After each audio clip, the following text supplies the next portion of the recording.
bahan bakar api neraka. Satu di antaranya perempuan yang suka menghina suaminya. Kau suka hina, tapi kau 4 kali hamil.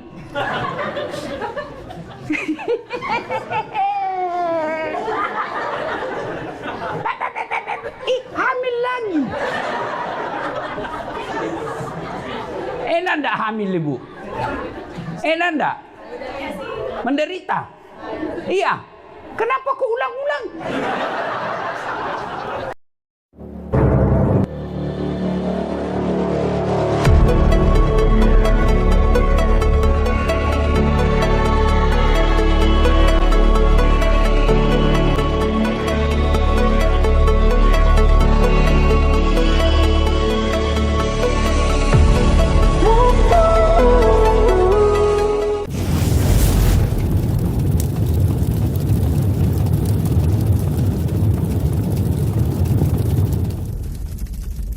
Kita yang baru masuk Islam, nanti kalau kau dilihat begitu dia bilang, dia tidak hargai ulamanya, ya kan? Nah, simpan dulu, bisa? Ibu bapak, saudara-saudara sekalian, acara kita temanya Maulid. Kenapa sih kita perlu Maulid? Kenapa? Tiap tahun kita rayakan. Dan selalu sama temanya.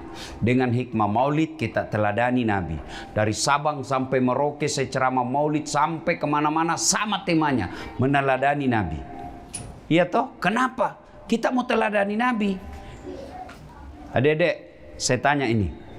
Ya masih muda-muda. Siapa anak pertamanya Nabi? Ayo. Tidak ada yang tahu. Siapa namanya anaknya ya? Jokowi? Siapa? Nah, padahal ibu-ibu berapa anaknya Nabi?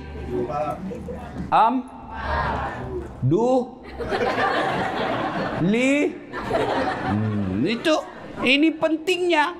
Bagaimana kau teladani Nabi? Sejarahnya Nabi kau tidak tahu. Orang kalau mau mencontoh sesuatu, kita harus tahu yang kita mau contoh. Itu dulu, maka kita maulid. Maka yang tidak mau maulid silakan. Tapi jangan kau tuduh kita sesat. Kalau di Sulawesi Selatan, oh luar biasa itu perayaan maulid. Ada telurnya, ada ketannya, ada duit digantung-gantung, potong ayam, telur, perhiasan. Untuk apa? Menarik perhatian supaya orang bergembira menyambut lahirnya Rasulullah Muhammad Sallallahu Alaihi Wasallam. Maka saya ajar anak saya si Ece di rumah. Anak-anak Nabi ada 7 orang. Baru kau tahu 7 toh? Iya.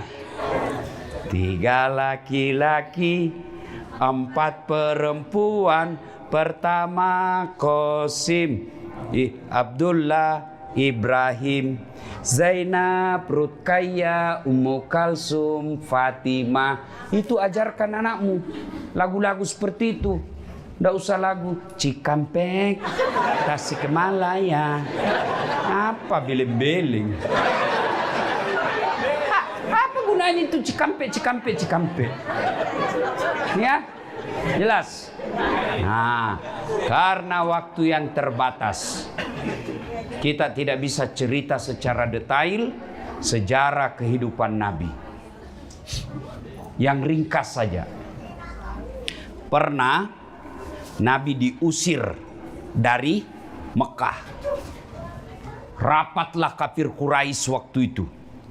Kata Abu Jahal, wah bahaya ini Muhammad. Makin hari pergerakannya makin membahayakan. Makin banyak orang ikut sama dia. Makin kita larang dakwah, makin menjadi-jadi pengikutnya. Apa yang harus kita lakukan? Dari belakang ada yang usul. Ketua sidang, bagaimana kalau kita sogok dia duit? Dia bilang apa? Dia bukan bangsa Indonesia. Kasih serangan fajar. Kalau gitu kita kasih perempuan paling cantik. Kata yang lain, dia bukan pejabat Indonesia. Jadi kalau begitu, bagaimana? Tidak usah banyak cerita. Apa? kita bunuh saja dia. Tapi kan dia punya keturunan, dia punya bani, dia punya suku. Kalau kita bunuh, nanti Bani Hasyim melakukan perlawanan. Kata gampang, kita keroyok. Dia dan satu, kita dan kawan-kawan. Bagaimana? Jadi kalau Bani Hasyim keberatan, semua suku yang ada di Mekah bersatu padu melawan Bani Hasyim. Gimana? Setuju? Setuju. Cocok kalau begitu. Tapi ini rahasia rapat. Tidak boleh dibocorkan. Siapa yang membocorkan rahasia rapat ini, kita penggal lehernya. Oke, setuju? Setuju. Pulang seorang peserta rapat. Sampai di rumahnya dia cerita ke istrinya. Bu, ada rahasia. Tapi jangan kau ngomong-ngomong. Ini rahasia. Hanya kau yang saya kasih tahu ya. Kau bisa tahan rahasia, bisa simpan rahasia. Bisa Pak, gampang. Diceritakan, besok Muhammad mau dibunuh. Rahasia ya? Oke. Besok pagi pergi beli sayur. Rahasia. Jangan ngomong-ngomong. Apa? Muhammad besok mau dibunuh. Rahasia. Jangan ngomong-ngomong. Yang sudah dikasih tahu, dia pergi lagi ke tetangganya. Rahasia. Akhirnya yang tadinya jangan ngomong-ngomong, akhirnya satu Mekah ngomong. Itulah sejak dari dulu perempuan jangan kasih tahu rahasia. Pasti bocor. Ini.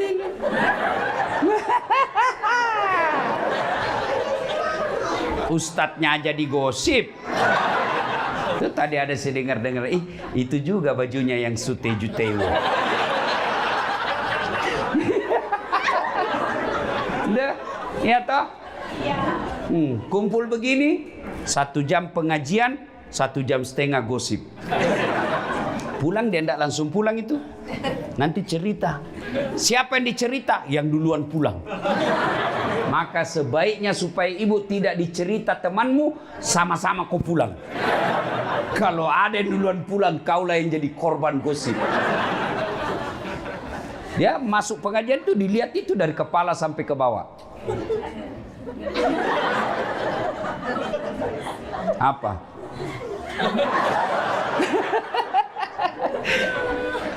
Hikmah pertama, tinggalkan gosip. Masa jauh-jauh tinggalkan di Indonesia ke Osaka hanya jadi tukang gosip. Hei, ayuhibbu ahadukum, sukakah kamu memakan bangkai sesamamu manusia? Orang yang suka gosip, meskipun rajin pengajian, rajin tadarrus, rajin belajar agama, tapi kalau dia tidak bisa hindari mulut gosipnya, habis amalmu nanti. Siapa yang ngambil? Yang kamu cerita kejelekannya. Maka berhenti, go. Nah, memang tukang gosip. Saya mau bilang go internasional, tapi dia sambung ship. Memang kau tukang gosip. Ya, hei, kalau kau lihat kekurangan temanmu, lebih baik kau ucapkan na'udzubillahi min zalik. Kita berlindung kepada Allah dari keburukan itu. Poin pertama, berhenti. Berhenti gosip. 1. Nah, kemudian ternyata Nabi juga tahu. Dari mana Nabi tahu? Mata-matanya Allah, intelnya Allah. Siapa? Jibril. Dikepunglah rumahnya Nabi. Yang mengepungnya Algojo tukang pukul preman-premannya kafir Quraisy. Kelas 1-nya. Kepung rumahnya Nabi.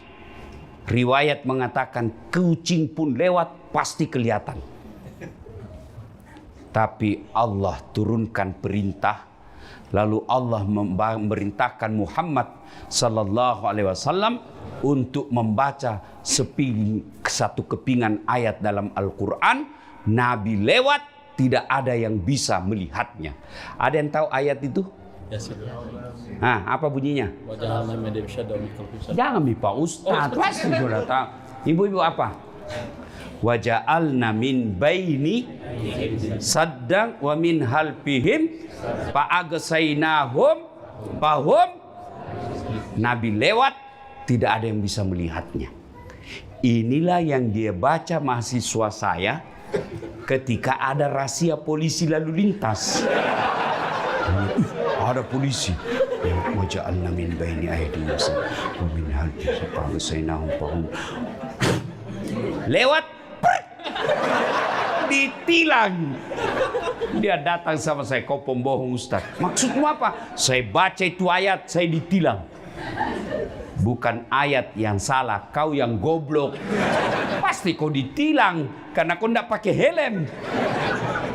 Inilah juga yang dibaca bapak-bapak kalau terlambat pulang. Padahal istrinya sudah menunggu. Apa kau baca? Kau kira saya tidak tahu itu ayat? Saya juga hafal. Maka ibu-ibu, hafal ini doa supaya tidak mempan doanya suamimu yang suka terlambat pulang. Ibu-ibu juga jangan selalu sangka buruk. Kenapa suamimu terlambat pulang? Supaya ada penghasilan tambahan. Ini kau lihat kasihan ini. Muka-muka kasihan semua ini. Jangan lagi kau tambah-tambah dengan takut-takuti. Hei. Kau kira enak jadi suami? Langsung dia jawab, kau kira juga enak jadi istri? Berarti sama-sama tidak enak. Kalau begitu kenapa kau suami istri? Ya. Jadi Bapak Ibu saudara-saudara sekalian, Nabi keluar. Tidak ada satupun yang melihatnya. Nabi lewat. Begitu Nabi sudah pergi, baru sadar Abu Lahab.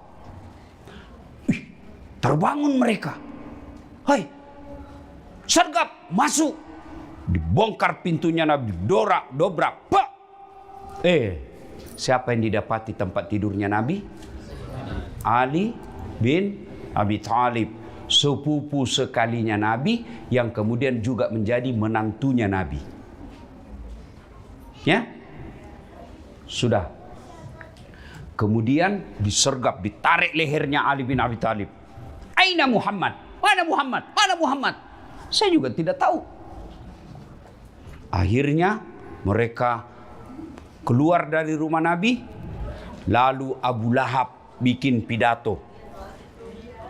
Wahai masyarakat Mekah, siapa yang bisa mendapati Muhammad, hidup atau mati, saya kasih kau hadiah 100 ekor onta betina hamil, tidak ada suaminya. Yang ketawa namanya onta. Hamil tidak ada suami. Masa ada onta akad nikah? Kita nikahkan si onta dengan saksi das atlatif. Pelecehan. Cuma sekarang banyak cewek mau saingan sama onta. Hamil tidak ada suaminya. Mudah-mudahan kalian semua dicintai oleh Allah. Amin. Dilindungi oleh Allah. Amin. Dilindungi dari laki-laki jahat. Amin. Jangan percaya laki-laki. Apalagi kalau dia lagi jatuh cinta. Mulutnya berbisa. Lebih bahaya daripada ular kobra. Modal hanya silver coin. Modal coklat. Bunga-bunga plastik. Kamu sudah lope-lope. Beleng-beleng. Kemanapun kau pergi, aku akan mengikutimu. Aku akan hidup semati. Pembohong. Apalagi kalau ada istrinya, jangan kau percaya. Apalagi kalau dia dia bilang, ini saya dalam proses perceraian, sebentar lagi saya akan bercerai. Jangan kau terima sebelum ada surat cerainya. Banyak kasihan perempuan jadi korban hanya karena mulut berbisa para lelaki. Jangan kau lihat saya. Bukan saya. Ya. Hei. Cewek, kalau ada sama-sama kamu pekerja, kan sekarang tidak boleh lagi disebut tenaga kerja kan?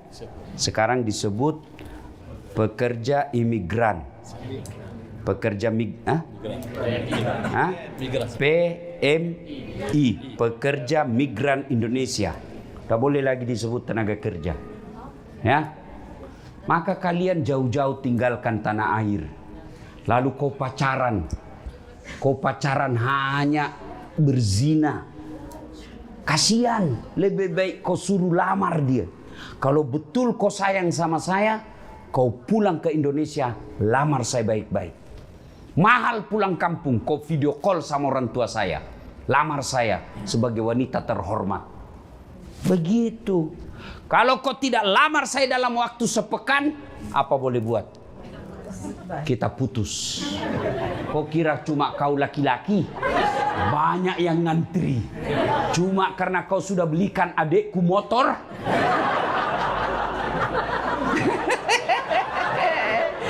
Kau ketawa, barangkali ada korban di sini. Ya. Sudah. Maka tertariklah salah seorang di antara mereka. Dia kejar ini ahli pencari jejak di Mekah. Terkenal dia. Saya lupa namanya. Dia memang ahli mencari tanda jejak. Dia tidak cari tanda jejak dari telapak kaki onta. Tapi apa? Dari angin. Dia bisa tahu seperti anjing pelacak. Dasat latif. Kenapa kau tahu? Reksonanya sehingga. Dia bisa tahu. Oh, dia dapat, Pak. Dia dapat. Ketika itu dia kejar, dia dekati Muhammad, kudanya standing. Jumping. Yang seperti Ferrari.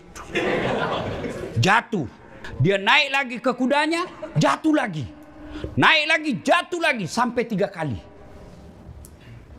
Akhirnya ini orang berkata, ini bukan orang sembarang ini. Ini orang dilindungi. Sudah berapa orang saya kejar, pasti saya berhasil membunuhnya. Ini orang dilindungi. Akhirnya apa? Dia teriak. Dia tidak memanggil Muhammad, tapi dia teriak Abu Bakar. Abu Bakar, sampaikan kepada temanmu, Abu Lahab bikin kesimpulan dan sayembara, kepalanya bernilai 300 onta. 100 onta. Saya datang di sini sebenarnya ingin melakukan itu. Tapi itu orang yang ada di sampingmu, orang yang dilindungi. Lalu dia berkata, Abu Bakar, ini ada perbekalan saya bawa. Kau pakai ini, lanjutkan perjalananmu. Muhammad bersembunyi di gua Zur. Gua apa? Gua Zur. Kalau tempat menerima wahyu, gua apa? Gua Hira. Sembunyi 3 hari 3 malam. Rasulullah bersembunyi. Sebenarnya didapat itu tempatnya Nabi bersembunyi. Didapat oleh Abu Jahal dan Abu Lahab. Diintip. Akhirnya mereka dikalahkan oleh akalnya. Allah turunkan bala bantuannya. Bukan dengan membawa malaikat yang membawa batu. Bukan dengan menurunkan tentaranya berupa burung ababil. Tapi apa yang Allah turunkan pertolongannya pada saat itu, yaitu laba-laba. Tahu laba-laba? Spider. Bukan Spiderman. Dia bikin sarang laba-laba di mulut gua. Akhirnya Abu Lahab berpikir, kalau ada Muhammad di dalam sini, tidak mungkin ada ini sarang laba-laba. Kenapa? Pasti koyak. Pasti robek ini sarang laba-laba. Sarang laba-laba yang begitu rapuh mengalahkan pasukan pilihannya Abu Jahal. Lalu begitu ngintip lagi, Abu Bakar sudah berkata, mati kita ini, mati sudah kita. Tapi apa kata Nabi? Ya Abu Bakar, la tahzan, innallaha ma'ana. Abu Bakar, jangan kau takut, jangan kau sedih, jangan kau cemas, Allah bersama kita. Terbang burung merpati. Abu Lahab berkata, benar, tidak mungkin ada manusia bersarang di sini. Tidak mungkin ini burung merpati bersarang di dalam kalau ada manusia. Akhirnya mereka tinggalkan. Sepeninggal itu Nabi lelah dan tertidur. Panjang cerita. Nabi kemudian melanjutkan perjalanan. Lalu disambutlah Nabi di Madinah dengan lagu Tala al-badru alaina min saniyatil wada, dan seterusnya. Inilah yang menjadi dalil kenapa ada ulama yang membolehkan lagu atau nyanyian. Tergantung jenis lagunya. Kalau lagunya berupa dakwah, boleh. Suamimu pulang kecapean, lalu dia duduk di kursi, kau usap-usap, kau peluk, lalu kau menyanyi. Bila kan di sisiku hati rasa syahdu. Boleh, halal.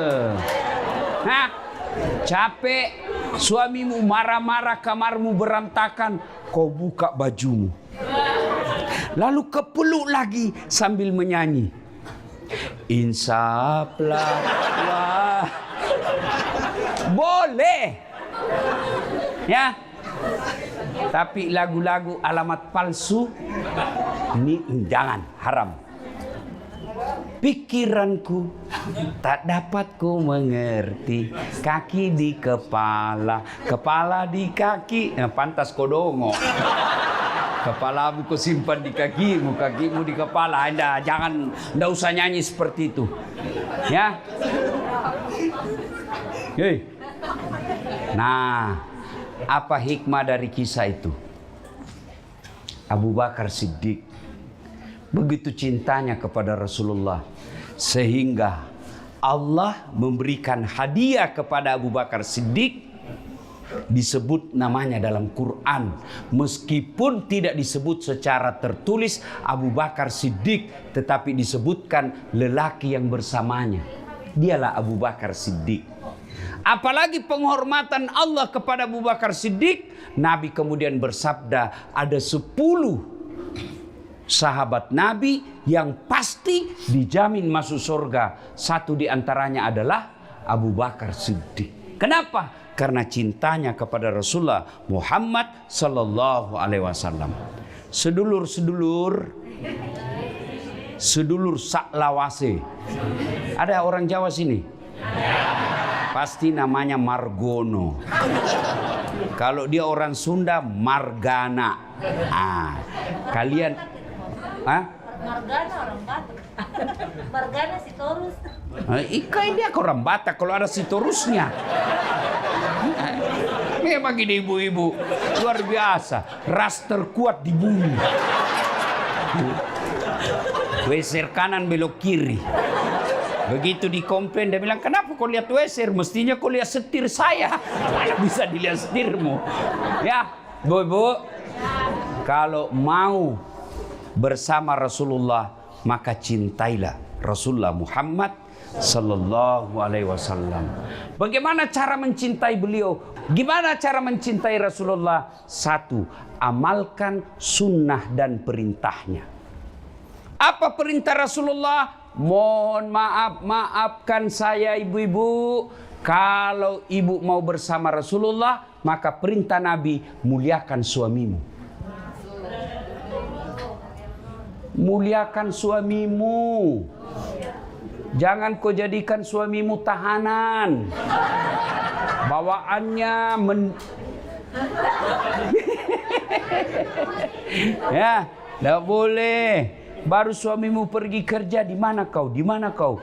Di kantor, video call. Jangan, Bu. Hei, muliakan suamimu. Perintah agama. Kalian juga suami, jangan tipu istrimu. Alasan kerja, rapat, ternyata pergi merapat. Maka yang baik, istri hormati suami, suami sayangi istri. Bagaimana prakteknya? Jangan kasar mulutmu. Apa yang kamu capai? Apa yang kamu mau capai kalau kau hina suamimu? Padahal suamimu lah yang carikan kau nafkah. Tapi suamiku jelek, Ustaz. Takdirmu. Allah memberimu jodoh yang terbaik. Kenapa? Karena kalau cakep suamimu, pasti dia malu jalan sama kamu. Kenapa? Karena kau juga jelek. Sudah ngerti kenapa suamimu jelek? Ngerti? Sudah ngerti kenapa istrimu jelek? Karena kau juga jelek. Maka saling menghormati. Ya. Hei. Tutur kata yang lembut. Jangan memaki. Tahu enggak kata Nabi? Ada 4 perempuan menjadi bahan bakar api neraka. Bahan bakar api neraka. Satu di antaranya perempuan yang suka menghina suaminya. Kau suka hina. Tapi kau 4 kali hamil.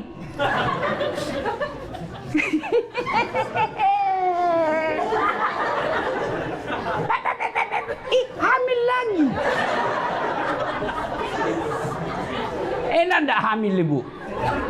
Enak enggak? Menderita? Iya. Kenapa kau ulang-ulang?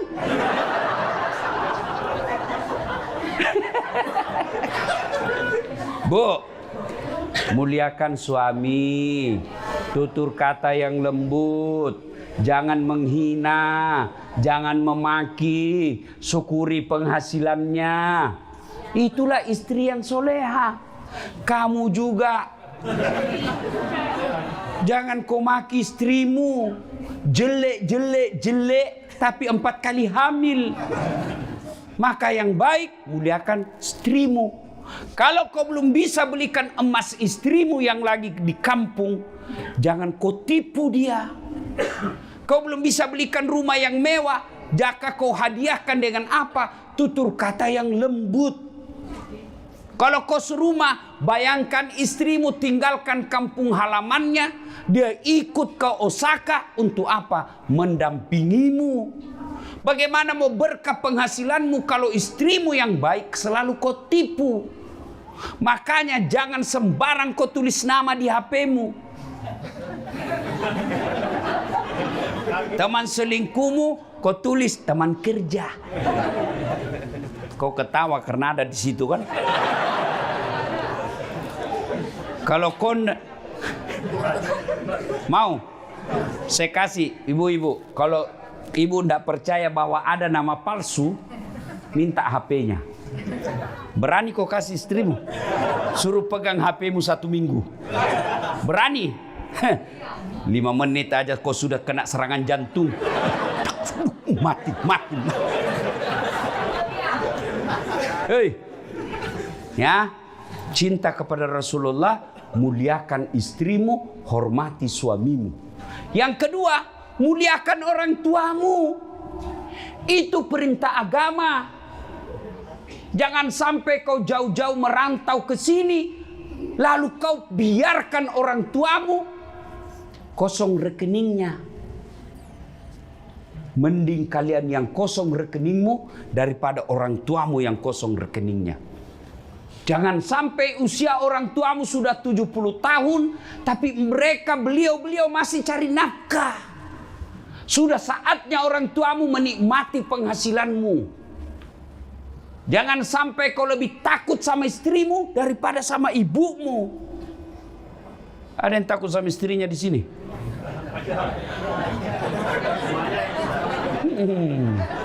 Kalau kau takut sama istrimu, berhenti kau jadi laki-laki. Apa kau mau takut sama istrimu? Semua gajimu diambil. Semua. Apain kau takut? Dia ngamuk, Ustaz. Kenapa kalau dia ngamuk? Dia menangis, Ustaz. Tidak apa-apa, bukan juga darah air matanya. Dia pecahkan piring, tidak apa-apa. Piring boleh dibeli lagi. Dia pecahkan televisi, alhamdulillah berhenti dia nonton. Piring, gelas, TV boleh dibeli. Harga diri sebagai suami tidak boleh diinjak-injak istri. Takbir.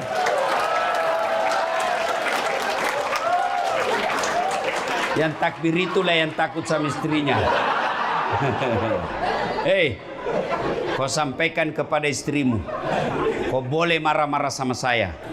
Kau boleh habiskan duit, itu rezekimu. Tapi jangan pernah kau hina dan kau sakiti orang tuaku. Itu anak yang soleh. Tapi kalau kau malas takut bersedekah karena takut sama istrimu, berhenti kau jadi laki-laki. Ini dek, kirim ke emak. Mudah-mudahan emak tahun ini bisa umroh. Istrimu langsung bilang, apa? Emak. Kalau ada istrimu begitu, bos, hei, saya ajar kau jadi laki-laki terhormat. Kalau ada istrimu begitu, jangan kau ceraikan. Kasihan, jangan kau talak. Kasihan dia. Gimana Pak Ustadz? Tambah jadi 2. Biar dia tahu rasa. Hah? Hei. Mulai hari ini transfer orang tuamu tiap bulan. Berikan gajimu yang terbaik biar Allah yang ngatur hidupmu. Ridallah fi ridal walidain, suktillah fi suktil walidain. Ridanya Allah tergantung ridanya kedua orang tua, murkanya Allah tergantung murkanya orang tua. Adik-adikku sekalian, tidak ada nilainya penghasilanmu kalau orang tuamu masih susah cari nafkah. Gajimu 20 juta, belanjamu 5 juta sebulan, jadikanlah 3 juta minimal untuk orang tuamu tiap bulan. Itulah penghasilanmu yang berkah. Sementara yang kau belikan motor belum tentu berkah.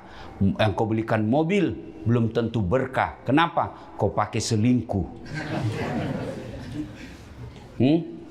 Jelas? 3. Kalau kalian cinta kepada Rasulullah, bersedekahlah. Alhamdulillah saudaraku, saya kagum kepada kalian semua bisa memiliki gedung ini. Inilah yang kau masukkan ke dalam duitmu, kau masukkan pembebasan. Itulah yang menjadi hartamu dunia akhirat dan tidak bisa diambil. Ibu-ibu, hartamu berupa emas, hartamu berupa permata, belum tentu kamu yang punya. Besok-besok ibu meninggal, siapa yang punya itu emasmu? Istri kedua. Suamimu kawin lagi. Waktu kau meninggal, waktu ibu meninggal dia cabut cincinmu. Ini gaji pertamaku dulu sayang. Dia cabut gelangmu sayang, ini usia pertama. Wah, dia ulang tahun pernikahan. 3 bulan kemudian dia tersenyum, dia kasih perempuan lain itu cincinmu. Sayang, ini cincin mantan istriku, tapi karena dia sudah meninggal silahkan kau pakai. Kamu sudah disiksa di kubur, dinikmati cincinmu oleh istri kedua. Maka daripada istri kedua yang nikmati penghasilanmu, mending kau masukkan masjid. Ngerti? Hei, kalian yang masih muda, kalau kau meninggal, siapa yang pakai mobilmu? Suami keduanya istrimu. Maka jangan pelit sedekah. Lambat lo ditipu. Sedekah. Saudaraku punya gaji 20 juta, sisihkan 500.000 per bulan untuk pembangunan masjid di kampungmu. Kamu sudah tidak bisa jadi penghafal Quran. Ibu-ibu sulit jadi penghafal Quran. Lalu gimana caranya supaya punya anak penghafal Quran? Kau danai 500.000 per bulan untuk anak penghafal Quran. Sama hukumnya anak kandungmu. Saudara-saudaraku, tidak usah kau jadi ustadz. Berat. Jangan ketawa, saya serius. Tapi sisihkan penghasilanmu 500.000 untuk ustadz di kampungmu. Itulah hartamu yang tidak bisa digugat orang. Hartamu yang setengah mati kau kumpul jadi rumah. Begitu kau meninggal karena tidak ada istrimu, saudaramu yang perebutkan itu penghasilanmu. Lebih baik kau jadikan penghasilanmu, kau biayai penghafal Quran, kau biayai ulama, kau biayai penceramah. Tiap bulan kau kirimkan 500.000. Darah dagingnya jadi 500.000 itu jadi darah dagingnya. Selama dia pergi dakwah, selama itu kau dapat pahalanya seperti pahala ustadz. Jangan malah kau undang ustadz, kau remehkan, kau tidak hargai. Kasih amplop, ternyata salah tukar. Saya pernah rasakan Ustaz. Amplop tertukar Ustaz. Saya naik di mobil, saya buka lah amplop saya. Alhamdulillah dapat rezeki. Begitu saya buka, susunan acara. Ketawa senangnya Ustaz, jelek nasibnya. Hah? Hei, muliakan ulamamu. Tidak mungkin agama lain yang memuliakan ulamamu. Siapa? Kalian sendiri. Berikutnya kalian cinta kepada Nabi karena waktu terbatas. Amalkanlah sunnah-sunnahnya. Amalkan sunnah. Kalian yang bisa pelihara jenggot, peliharalah. Karena itu sunnah. Tapi kalian yang kau lihat orang tidak pelihara jenggot, jangan kau anggap dia bukan sunnah. Saya kan dikategorikan tuh di medsos awal-awal itu mulai hijrah, sunnah-sunnah. Saya dikelompokkan. Ini Ustadz sunnah. 1, 2, 3, 4. Ini Ustadz tidak sunnah. Namaku ada di dalam. Saya tanya, kenapa kau tuduh saya tidak sunnah? Dia bilang, buktinya kau tidak pelihara jenggot. Mau diapa kalau tidak mau tumbuh? Ya Mas ya. Nggih. Jadi kalian lakukanlah sunnah sesuai kemampuanmu. Yang mau pakai celana jingkrang silahkan. Tapi yang tidak pakai celana jingkrang jangan kau tuduh tidak sunnah. Berbeda itu indah. Berbeda itu bagus. Dalam sholat aja orang berbeda. Iya. Ada orang takbir begini. Allahu Akbar. Ada juga yang Allahu Akbar. Meletakkan telapak tangannya dan dia lipatnya juga berbeda-beda. Ada yang begini, ada yang begini, ada yang di atas pusat, ada di bawah pusat, ada juga yang begini. Indah kan? Silakan. Jangan kau hina orang yang berbeda. Kamu yang mau begini silakan. Jangan kau rendahkan orang yang begini. Kalau semua benar, yang mana salah Ustaz? Ya kalau kau pakai semua. Allah.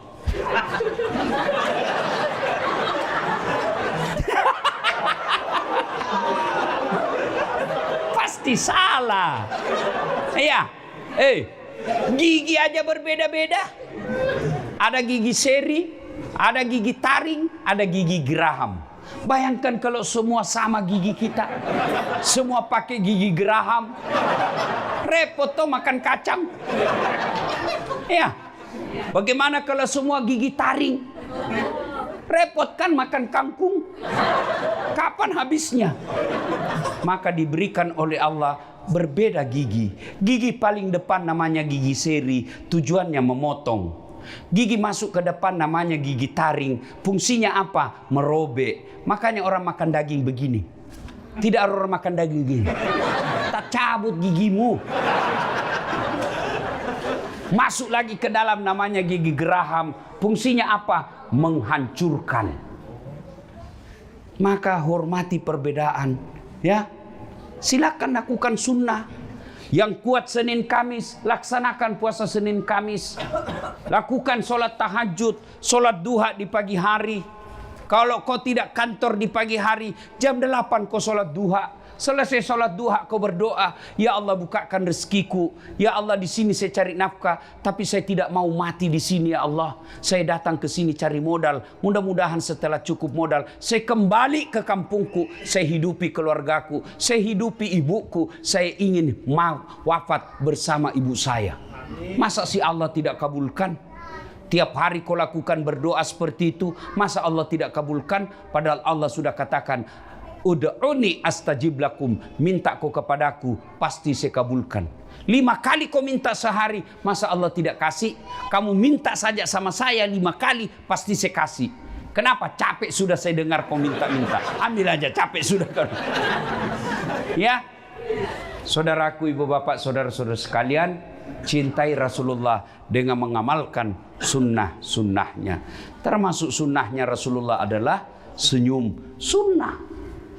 Kalau kau tidak bisa kasih temanmu duit, kasihlah dia senyum. Jangan ketawa, saya suruh sini. Kau sudah tidak kasih duit, kau gosip pula. Sudah kau gosip, mukamu jelek. Maka senyumlah. Dan itu hebatnya itu senyum. Coba amalkan itu. Biar kau tidak kenal orang, kau senyum, pasti dia balas senyum. Meskipun tidak kau kenal, tidak ada orang kau senyum. Apa senyum-senyum? Pasti orang gila. Senyumlah, karena itu adalah sedekah. Tutur kata yang lembut. Oh, sudah tanda-tanda harus habis ini ya. Nah, saudara-saudara sekalian, karena waktu terbatas, ini saja tausiah kita. Kalau masih mau dengar ceramah saya? Masih? Lanjutkan di YouTube. Masih bisa ceramah dengar 2 jam? Bisa Ibu sampai jam 4? Bisa? Saya yang tidak bisa.